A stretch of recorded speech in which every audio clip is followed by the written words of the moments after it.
I'm Jeff Hunt. He's Bill Thorpe. It's Friday.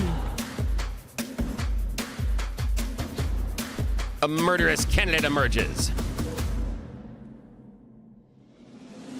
Vote for me or I'll kill you? That's probably not a good... well he'll send his AI campaign manager after you.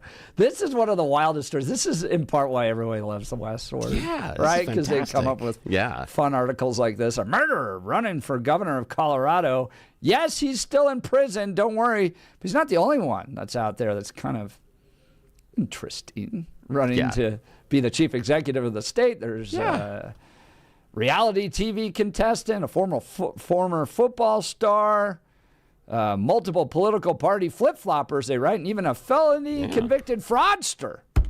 I'm just saying that... Gotta love Colorado. We're in such a great place. Yeah, there is some appeal to voters of electing a politician that is already in jail. I mean, it kind of cut out the middleman there. I'm kind of saying, kind of accomplish some stuff there. This is the way I wanted to finish Friday. Because, of course, Thursday we're going to debate, the conflicts of Western civilization. But Friday, we're going to get into the fun stuff. Also, Jeff, just want to take a moment here. We wanted to remind everybody, we covered this in the first hour, that there are a bunch of gas stations that are out there that got bad fuel, and you may see some gas stations that are closed, Costco, some King Soopers, things like that. There are a long list, and they go from Aurora all the way through Arvada, Boulder, Broomfield, Castle Pines. You've got some in Erie, Littleton, Parker, Thornton. On our first hour of the podcast and on Jeff's X feed, we have posted the entire list of gas stations that have been affected. Diesel was accidentally put into the regular fuel tanks there. It can be a problem for your car if you drive too far. Most of the time, it's just a tank fuel drain. So watch out, but go visit the first hour of our podcast or find Jeff's feed on the Twitters, because I refuse to call it X. And you can find all the entire list of affected gas stations to see if they're in your neighborhood. And the problem is between 3 p.m. on Wednesday. If you got gas after 3 p.m. on Wednesday at one of these places, that's when you're in danger. Dude, if you hate X so much, go open your Blue Sky account. No, because I just like that too. I mean, I go and I read both of them but I look at this and go, both of y'all are just screaming into the void. I'm just, Now is time, though. The thing for me is I'm not built well enough, and I'm not sexy enough to be on Instagram, so I don't know what the hell I'm supposed to do. Now it's time for the news. Blake Olson. Blake Olson, news and comment. Hey, good morning. It is Friday, 27, with some flurries in Denver, expecting a high of 34 today. News sponsored by Pastor Camp Heating and Air Conditioning at 303-777-1234 to learn more about special savings opportunities on Lennox equipment. Our top story, DJT threatening land strikes on drug cartels, and Mexico may be a possible target. Hopefully. Last night on Fox News, 47 said that we've knocked out 97% of the drugs coming in by water, and we're now going to start hitting land with regard to the cartels. The cartels are running Mexico. It's very, very sad to watch and see what's happened to that country. But the cartels are running, and they're killing 250, 300,000 people in our country every single year. The drugs, it's horrible. It's devastated families. You lose a child or a parent. I mean, parents are dying, too, with drugs. So we've done a really good job. We're knocking it down. The numbers are really getting to be good. And first Maduro, and now maybe the Mexican cartels. I'm having visions of Breaking Bad right now. We know what happens next if you watched Breaking Bad. Man, I'm sorry. That was a weakness of mine. I couldn't stop watching that thing. The Supreme Court has yet to rule on the legality of the president's global tariffs. The justices heard the case in early November and could have issued a ruling as early as today. Tensions remain high after a pair of shootings involving federal agents in 2 different cities this week. Protests have not stopped in Minneapolis since Wednesday's deadly shooting of the 37-year-old woman from the Springs by an ICE agent who she was trying to run over with her vehicle. Lauren Boebert on with Jeff and Billy this morning. Now you're seeing the summer of love all over again.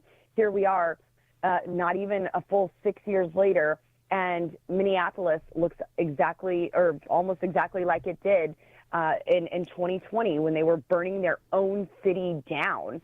And it's very unfortunate that this kind of manipulation and propaganda and influence causes people to react this way, to think. Homeland Security says agents were attempting a traffic stop on a TDA gang member Thursday in Portland when the driver tried to run over an agent and shots were fired, sending 2 people to the hospital. The guy's also talking about the bad gas just a few minutes ago. A lot of people in the metro area put in their vehicles, unfortunately, this week. Hopefully you were not affected. A mechanic called into the show earlier this morning. This whole thing is probably causing misfires, check engine lights, stuff like that. But I don't see it destroying a lot of stuff. I see it, maybe drain and fills mostly. But this had to have happened at a switching station or something like that, or somewhere where they filled these tankers. I don't think it's intentional. I think it's just somebody that messed up. That's my opinion on it. 5 Democratic-led states have filed lawsuits against the DJT administration over frozen child care funding. The freeze would cut the states off to over $10 billion in federal money that's meant to support low-income families. The 47 administration said it was put in place due to, of course, all the fraud that we have seen in the child care system, especially in Minneapolis. College football semifinals last night. This was a great game. 20 seconds to play. Miami trailing Ole Miss 27-24. They're inside the 5-yard line, and they have to score in order to win. 3 receivers bunch to the left. Becca's looking that way. And still looking. Takes off running. Carson Beck with his legs. Puts Miami on top. What a drive. What a play. 31-27. They take on the winner of tonight's Indiana and Oregon game. The Cinderella team, Indiana. And that should be a lot of fun. Tonight, Nuggets back at home this evening. If you want to see NBA hoops in Lodo, they take on the Hawks, and the Avalanche, an 8-2 win over the Senators last night. 25 in Centennial, 24 in Arvada, 26 in Denver. You're waking up with Jeff and Billy on a Friday. Blake Olson, News Talk, 710 KNUS. Much colder and actually going to feel a little bit like winter for a change. Temperatures are going to be down just into the mid to upper 30s today, and that happens early. Lower 20s tonight and only low 30s for highs tomorrow. A storm system coming in, a little fragmented, will produce some light snow today and tonight into Friday morning. Denver could see an inch or 2. Snow will be heavier in the foothills and mountains and to the south of Denver, where the storm system will track a little bit closer. Meteorologist Don Day in the 710 KNUS Weather Center.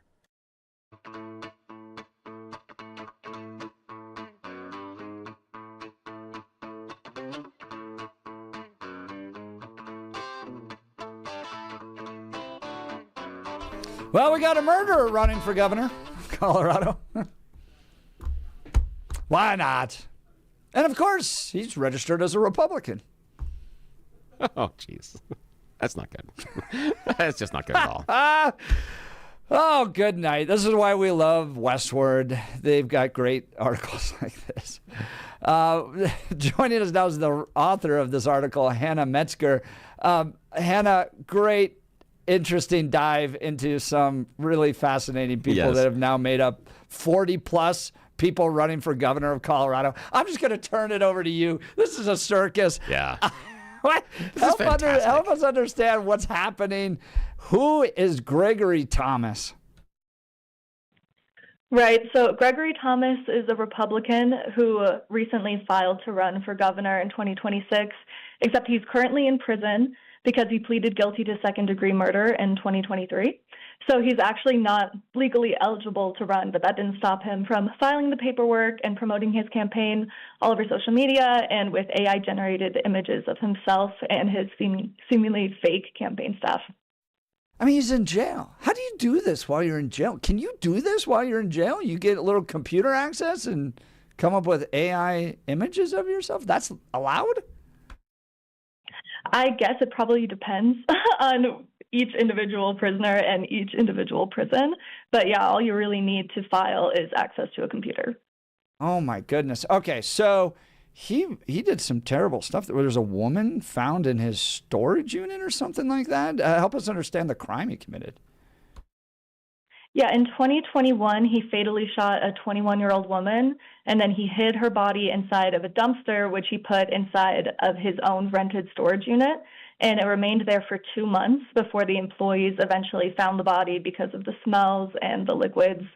And at that point, he fled the state, but he was arrested a couple of days later. Bill, I don't. Wow. I don't even know what to say at this point. No. And then this guy. So prison's kind of a weird world. I get letters from people in prison. I don't know if you guys ever have, but people will be like, hey, can you advocate for my case? I'm innocent. They put me in jail. And I think what people do is sit around and like just write letters to anybody that may have a voice and try to get attention. Now, Hannah Metzger, this is kind of, you haven't been on the show a lot of things like that, and you don't understand the difference between Jeff and I, and this is one of those things that outlines this perfectly. Jeff's talking about letters, people writing to him saying, hey, can you help me with this case and help me with that case?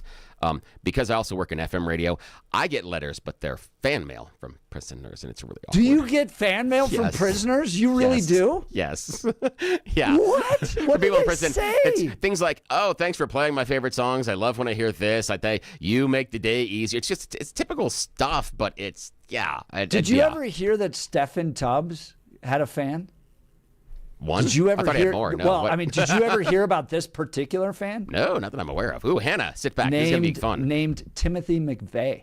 Oh, yeah. I do remember that because of his early reporting. Yeah, because he was down there and Tim had talked some of his early reporting. And his attorney contacted Stephen Tubbs and was like, Timothy listens to you.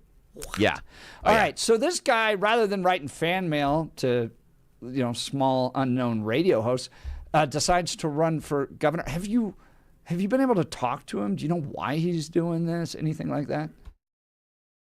I haven't been able to speak to him, but based on his campaign website, he says that the experience of going to prison made him committed to community justice and to improving Colorado for everyone.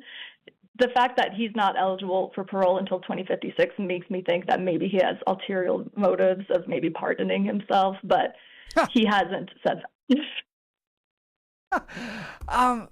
I mean, is he trying to claim he's innocent? I know that he says that he wants to address the criminal aspect of how people are treated in this state, but it doesn't seem like he's out there banging the drum that he was wrongly convicted. Do I have that incorrect? No, I think that's correct. He never says in any of his statements that he's innocent. He just says that he's learned from the experience. And he pleaded guilty in court. And that was less than 3 years ago. So I guess he's just changed man. Perfect. This is a perfect aspect to the circus that is Colorado politics. Now, you mentioned that he also has AI-generated staff, campaign staff. Yeah, that's right. He has multiple photos of people on his website that he lists as his campaign staff and his communication directors, and even includes quotes from them on his website, except the photos that he uses are absolutely AI-generated. I say apparently AI-generated, but if you run them through any of the detection softwares, it says they are, and it's very clear looking at them that they are. And when I tried to search for the names, I couldn't find anyone matching those names and those descriptions. So the people are fake. The whole campaign staff's fake. I'll be honest, guys, and I'd love your perspective on this, Hannah, as well.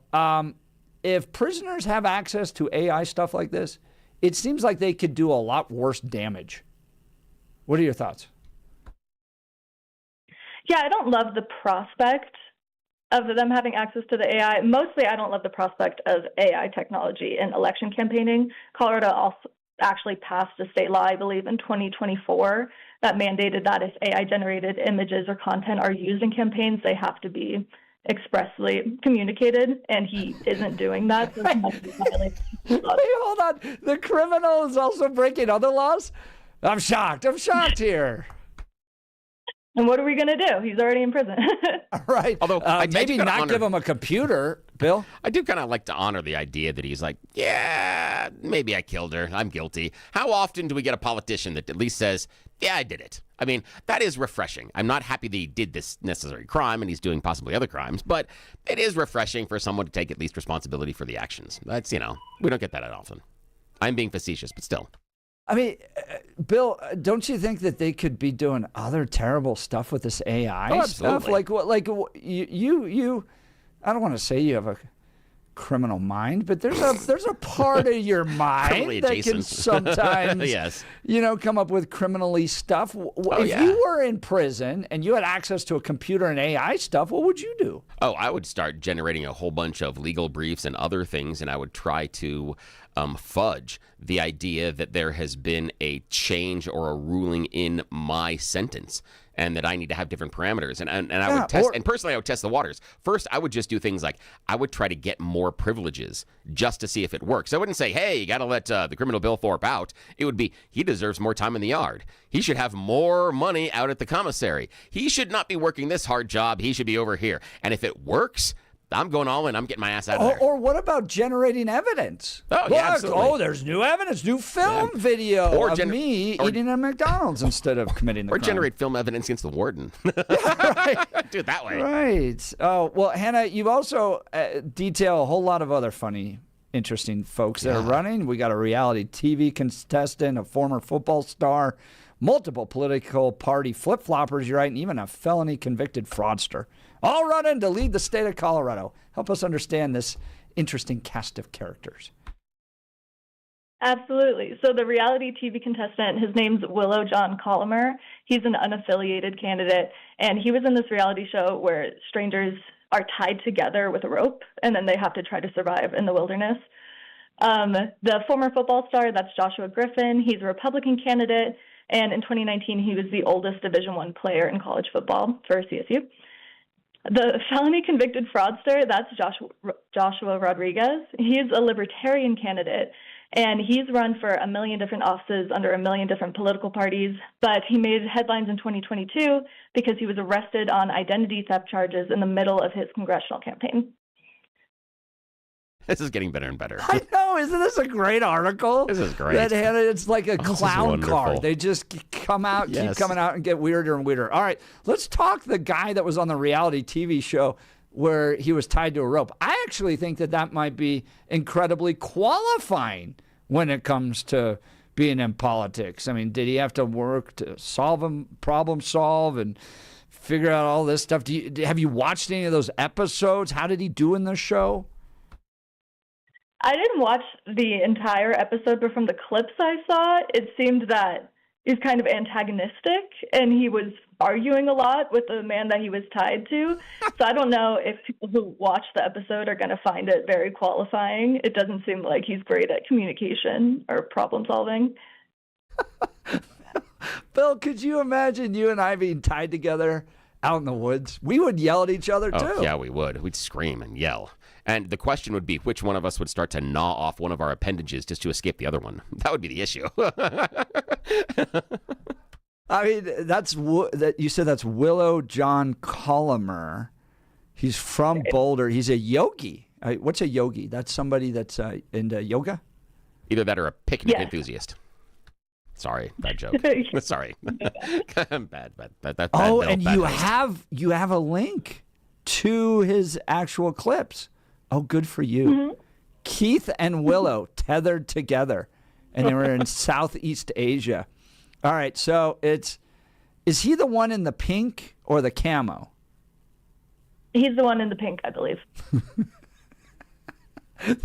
They have these two guys. I'm just pulling it up now.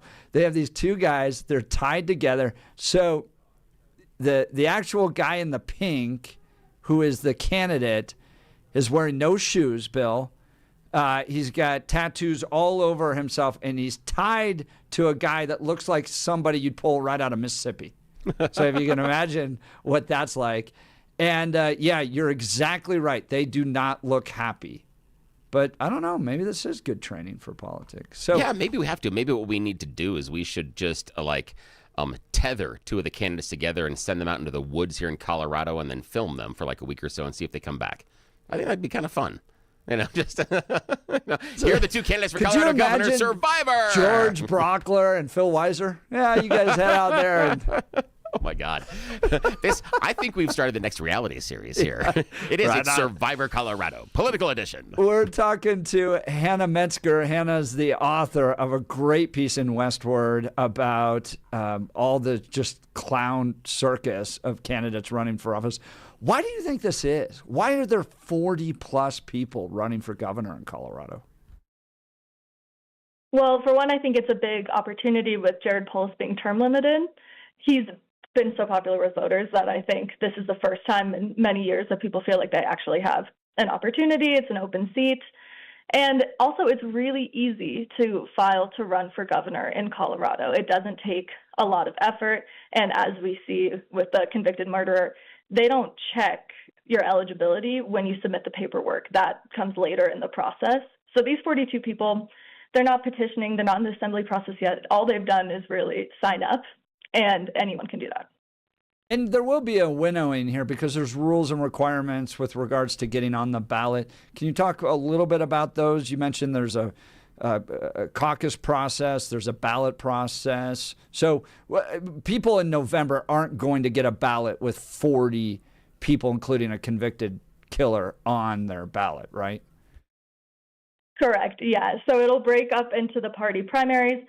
The parties do their own caucusing, and each candidate has to get a certain percentage of the votes of the caucus members to end up on the primary ballot. And that primary ballot will be sent to voters. Republicans get the Republican primary, Democrats get the Democrats, unaffiliated gets both. And they will choose from that much shorter list of candidates who their party nominee is going to be. And for the unaffiliated candidates, they have to petition onto the ballot, get a certain number of petition signatures. So you might see a couple of them on the ballot as well.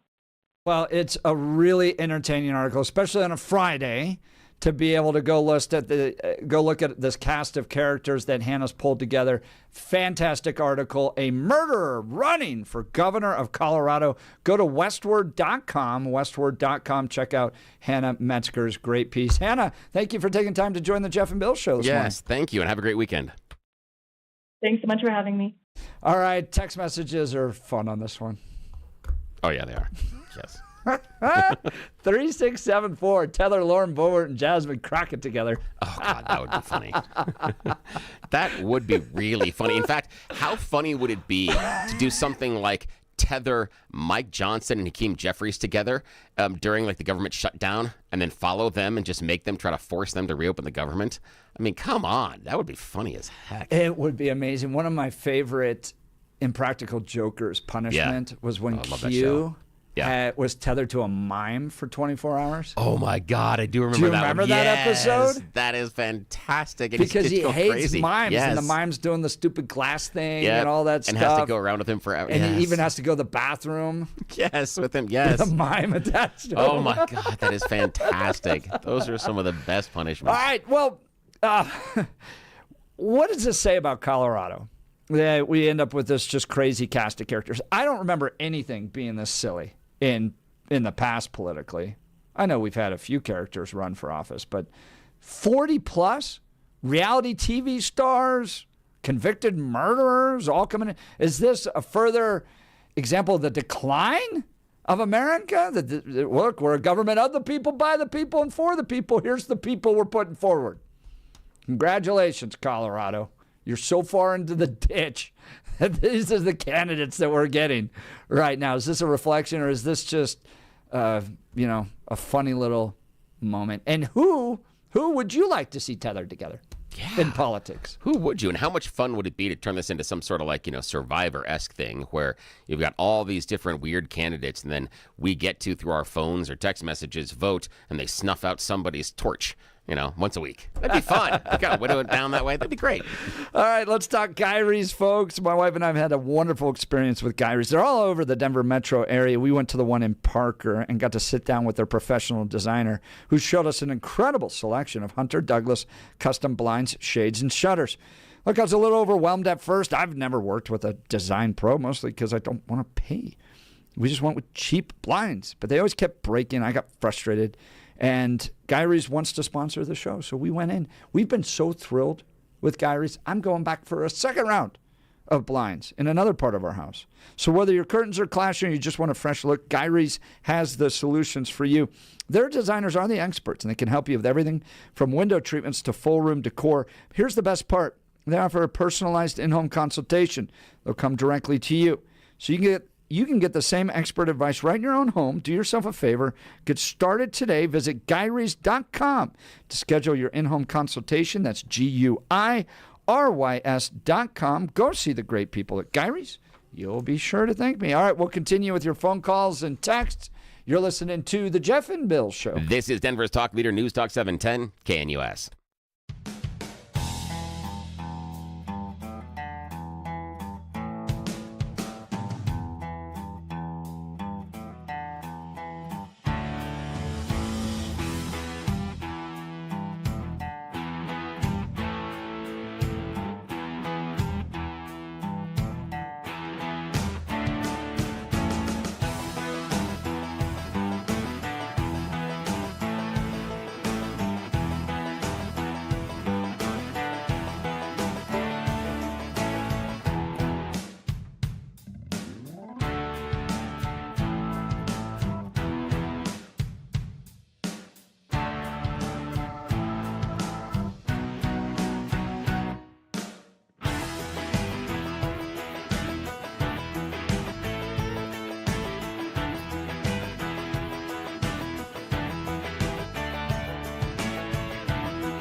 Welcome back to the Jeff and Bill Show. By the way, the stock show is kicking off this week. Yeah, you were down there yesterday. Tell us about the parade. It was a fun parade. Tell me. Blowing up social media because I took a picture with Mike Johnston. That's what I was hoping you'd bring that up. If not, I was going to poke you about that. You got a new bestie, Mayor Mikey. That's right. Yeah, that's talk right. to us about that. Well, I saw him and I said, "Hey, Mayor Mikey," and he goes, "Jeff, last time I saw you was at the congressional hearing where he was being drilled by members of Congress in the House Oversight Committee." Yeah, that's great. And tip of the hat to friend of the show, Lauren Boebert, for helping me get the media pass to sit right behind him. Yes. It was so cool. Yeah, so you bumped into him. And by the way, they spent $2 million on the legal defense. You saw that, right? $2 million on the legal defense. Anyways. Wasn't that good? I saw Mayor Mikey out there. I immediately jumped on him, started wailing and punching him and kicking him. Say uncle, say uncle. Which is what apparently X wants me to do anytime I see him. People are like, "You took a picture with Mayor Mikey? Don't you know how much we hate him?" I'm like, "Yeah, I do. I don't like what he's doing this day. I think it's terrible." Yeah. But when I'm around people, I'm a nice guy. I'm sorry if you think I should hit people. We could disagree on things like that. I mean, it's I were talking off air, Jeff, that if you live in Denver and born and raised here, you understand that you just need a couple of things to happen in your life. You need the Chiefs and the Raiders to lose and to suck horribly, and the Broncos to win. It doesn't mean you hate the people that are fans of Chiefs and Raiders. You still go out to the bar. You just gotta understand priorities. That's basically it. That was fun. Yeah, but that's really fun, and he's going to join the show hopefully too. So it's cool. And so I'm there. We take a picture and I put it up there just because I know social media will love it. But then he says, "I'd love to come on your show sometime." Yeah. He goes, "I've heard great things," which is the reputation that's going among the Democrats, which is that this is a show where serious debate and discussion about policy issues can take place, and we're not going to assault them. Yeah. Number one, but we're also not going to be. I think Kyle Clark's mean-spirited when he has people he disagrees with on. And he almost intentionally tries to catch him off guard. Yeah. And as a result, Republicans are why the heck am I going to go on your show? Yeah. The way you treated Gabe Evans, for instance, about a vote with regards to corporal punishment in schools, random vote. And it came out not why did you vote to support corporal punishment in schools? It's do you support the abusing of children in schools? Yeah. And Gabe's like, what are you talking about? Yeah, what do you mean? It's we've had Jeff Crank on here, and one of my favorite answers that he ever gave is I gave him an example of Donald Trump saying one thing, and then he said something else. I'm like, so when was Trump wrong? And he laughs. I mean, huge belly laugh. And he goes, well, he was wrong at this time, and this is why he's right now. And it was perfect. Was the question need to be asked? Yes, but we don't have to be jerks about it. Yeah. So Mike Johnston, the formal invitation has been sent to your offices. I went and spent time yesterday. The discussion of all discussions, because I think his leadership of the city is terrible. But I'm not a mean person. No. So and we'll listen. Come on the show and let's debate. Tell me why you are making Denver better. Yeah. And invitation's open. Part of the reason that we're getting this reputation is because of y'all out there in the audience, is that you're coming here and it is a good intellectual discussion. It does get feisty at times, but it does also encompass a whole bunch of different ideas and political points of view. It is unlike anything else in Denver and really unique for the entire nation. And that's the reputation that you, our listeners, are helping us build. We can't do this without you, just like our man on the line right now, Frank from Evergreen. We'll get to Frank here in just a second. Let's talk Colorado Christian University. This summer, the future of American conservatism takes center stage at the Western Conservative Summit, July 31st through August 1st at Colorado Christian University. As we mark the 250th anniversary of the Declaration of Independence, the summit will gather under the theme A New Birth of Freedom, Reigniting the American Dream. This is a moment to reflect and recommit to the truths that made America exceptional. That our rights come from God. Hey, did you hear that? Not government. That among these rights are life, liberty, and the pursuit of happiness, and that the government exists to secure those rights, not redefine them. Join national leaders, scholars, policymakers, and other principled voices for 2 days of serious conversation about where we've been and where we must go next. Registration opens soon. Learn more at westernconservativesummit.com. That's westernconservativesummit.com. All right, let's go to the phone lines. Frank in Evergreen. Good morning, Frank. You're on with Jeff and Bill. Morning. Good morning. To your point about rights coming from God, I'd like to reply to, I think it was Gary who mentioned that he would prefer men make choices, the decisions on men, etc. No, wasn't that crazy? I assume he's saying includes women in that too, but that's a stretch. Here's the thing: that's exactly what he's getting, because men are making these laws and decisions and everything. And for now, at least, they're making the right decision, which is to go with God. And but Gary, you might get lucky, and someday we might go back to hanging our children from trees. That could happen when men, ran things completely and God was out of the picture. I had another point too about you think about how the Romans treated children, right? Oh my God! You go back to that. I mean, they just tossed you out back. I was thinking the Vikings, but the Romans too. All of them, pre-God. Right. I had another point too about an earlier caller mentioned that it's the role of the Minnesota or Minneapolis police to do the investigation, and that's absolutely incorrect. It's not their role. Now they can be invited to do it, but it's a federal issue right now, and that's the way it should stay, because the Minnesota or Minneapolis police have, actually Minnesota police have refused to work with the federal government on every other case, and why would they let them in on this one? Here's the thing that people need to understand too, is that the police, Minnesota city police and state patrol, they are the Gestapo arm of the Democratic Party of Minnesota. And why would you let them in anything? Because it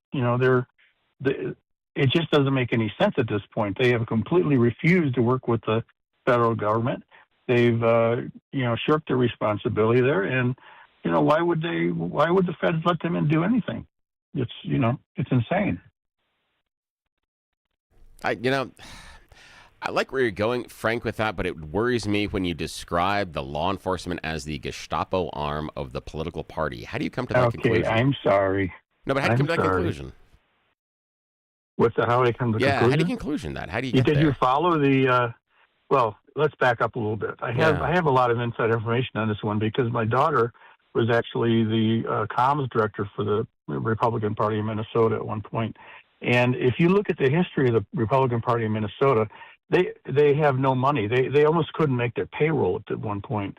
And the state, the city of Minneapolis, the state of Minnesota, and the Democratic Party filed continuous lawsuits against the Republicans that kept them down to the point where it was hopeless for them to do anything.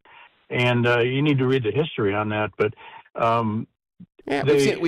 to be fair, though, we've seen that in other states and localities in which the political affiliations have been flipped. And we've seen that in other places. Yeah. It seems to be that that people do a lot of things in order to stay in power, not necessarily based on ideological beliefs. But I can see that. But the thing is, though, back to my Gestapo comment. I mean, I'm sorry, they're really not the Gestapo. I get that.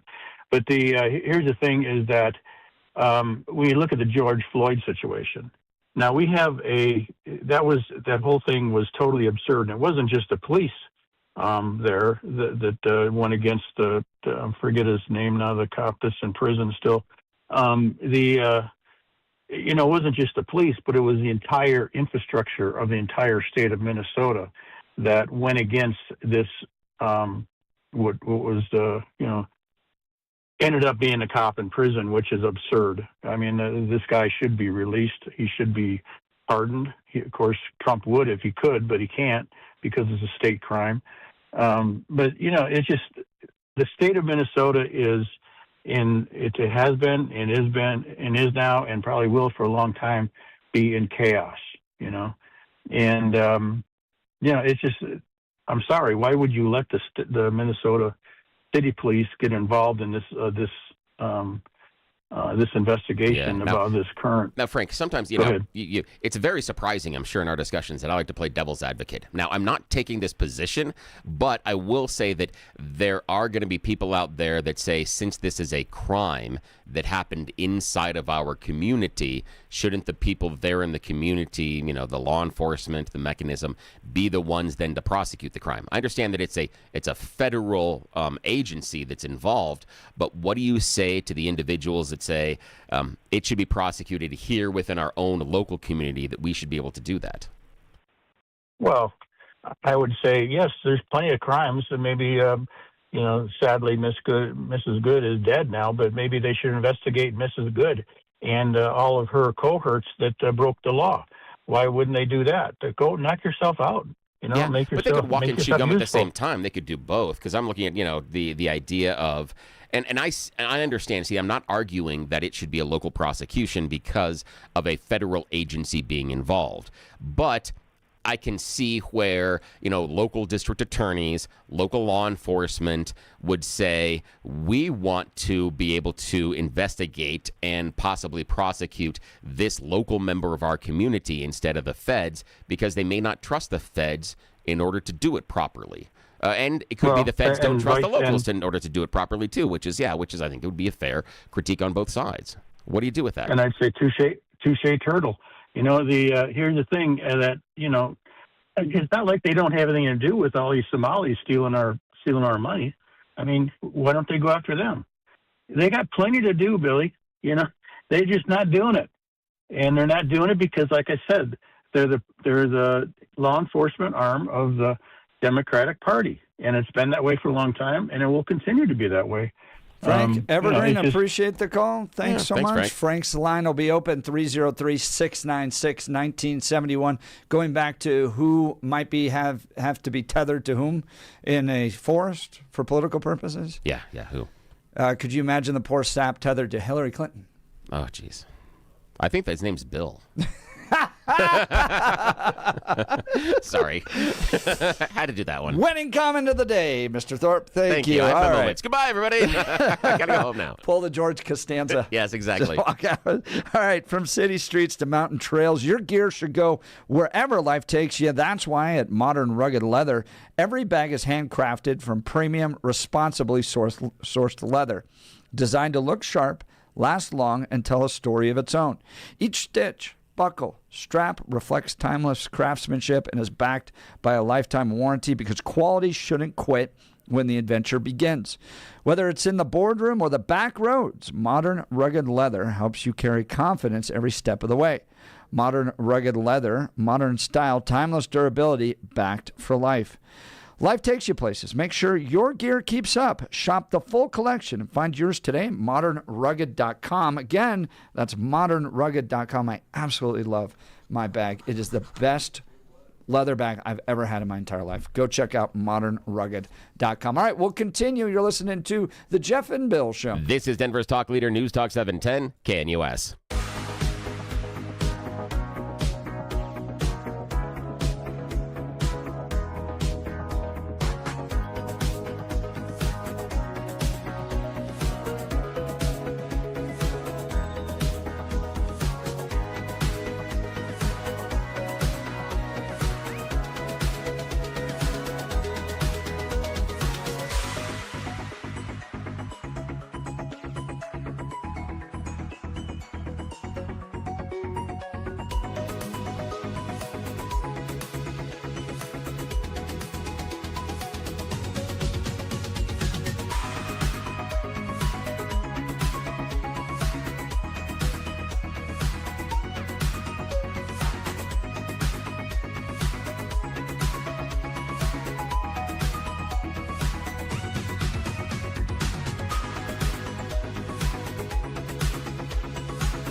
Welcome back to the Jeff and Bill Show. It's been a wild show. I'm honored to have Lauren Boebert joining us early on. If you missed that conversation, go to 710knus.com. Trump had vetoed Boebert's water bill. Why? Was it political retribution for the Epstein files or a smart fiscal decision? We spoke directly with her and got some important insight. Bill, quick question as we wrap up here. With regards to Lauren Boebert, do you see her in the same problems that MTG found herself in with regards to Trump? Not yet, but she's getting closer. I think that she's taking the wise angle on the water bill and not trying to make it hey, he's doing X, Y, and Z because of this, but she's getting closer. And what I am curious about, and this is totally probably unexpected based on the conversation we're having right now, is I'm curious to see if there are any other Republicans that may see there is some hay to be made by breaking with the president on certain issues because they know that he is in his final set of years. That if they think their career can continue beyond the Trump administration, then perhaps showing that you are an independent outside of the administration has some value to your constituency. But you've got to walk that very carefully. I think Lauren's doing it smart based on local issues of water. You could do it with ranch land. You could do it with, oil and gas, stuff like that. And again, Trump's not pushing back on those other than the water. But those would be very smart ones. Her going and pushing back against something like Venezuela, that's probably a bad political decision. So as long as she treads it right and stays true to what constituent issues are, not what social media issues are, I think it's smart, and I think it'll work out well for her in the long term. Yeah, I'm also intrigued by his ability to get over stuff. Right? Like you saw Elon Musk and Trump. And Elon was saying some spicy things on social media about DJT. They had dinner recently. Yeah, right. Did you see that picture, though? Did you see the picture as we're wrapping up here? The picture of them at Mar-a-Lago having dinner together? I did, but I did. Yeah. What did you notice something in it? Yeah. What did you notice? The velvet ropes that separated them from the rest of the riffraff. Oh, yeah. There were velvet ropes around the table, which, again, I want to be alone, but I also want to cause a scene. I kind of went, there you go. Okay, all righty then. There's no velvet ropes here on the Jeff and Bill Show. No, not at all. That's for sure. Well, it's been an absolutely fantastic week. Thank you to everybody that joined in the conversations, the debates, right, left, center. We are Denver's top talk radio show for a reason, because you're involved with it. We take phone calls. None of the other shows do. They do this weird voicemail thing. Have you seen that? Yeah. Where they play a voicemail clip and then respond to it. But then there's no give and take. No, you can't. Yeah. Right? Just silly. So we even talked to you back and forth in the text messages all morning. That's right. Sometimes not even on topics we're discussing. Yeah. Which is really fun. Exactly. All right. We'll continue next week. You've been listening to The Jeff and Bill Show. Big deep breath.